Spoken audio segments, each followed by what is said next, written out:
All throughout history, there have been countless natural disasters that have wiped out towns and caused devastation throughout communities.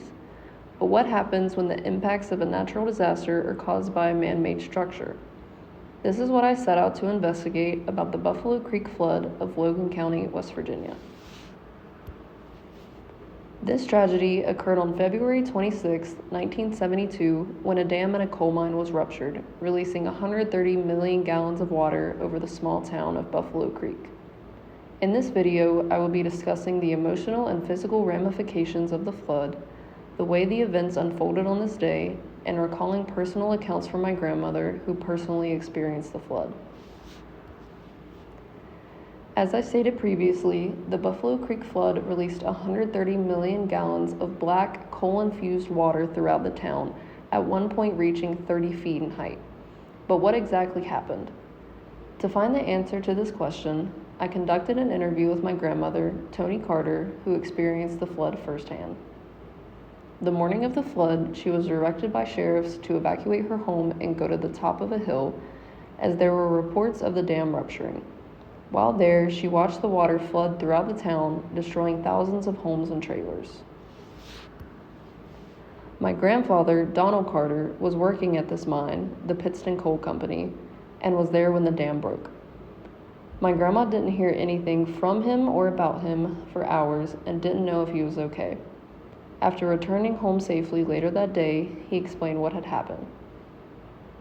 At around 8 a.m., the mine workers began to hear and see cracks in the dam.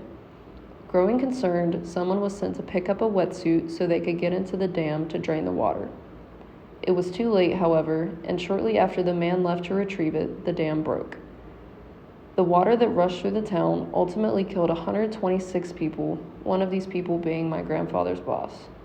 My grandpa was above the dam when this happened, so he fortunately was able to stay out of its path.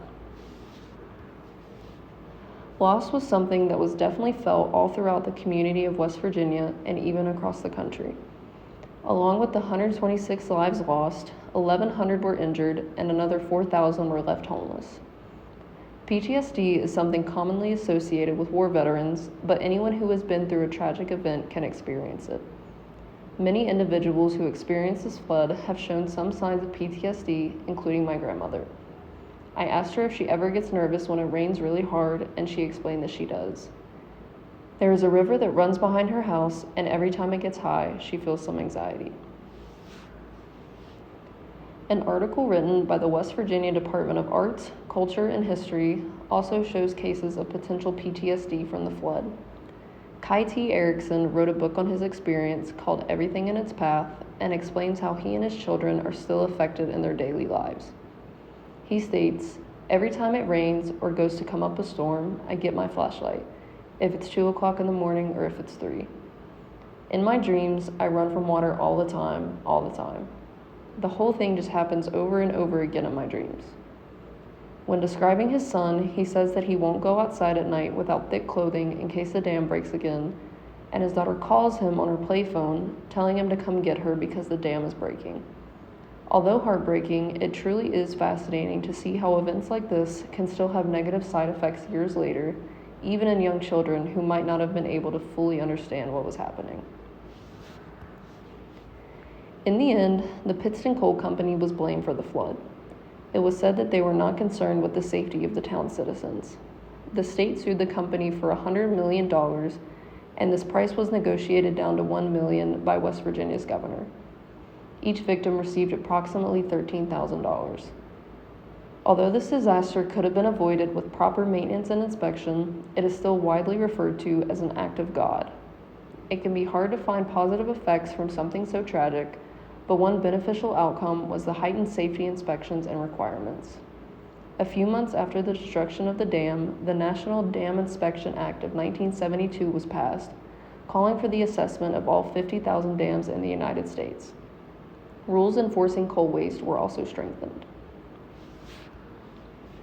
Although many people in my generation haven't heard about this flood, many of their parents and grandparents can most likely remember it vividly. Being born and raised in West Virginia and living in the town where this flood occurred, it is something that will never be forgotten by me or any of my family members. To this day, the anniversaries of the flood are remembered, and there are memorials standing in Buffalo Creek for the victims lost.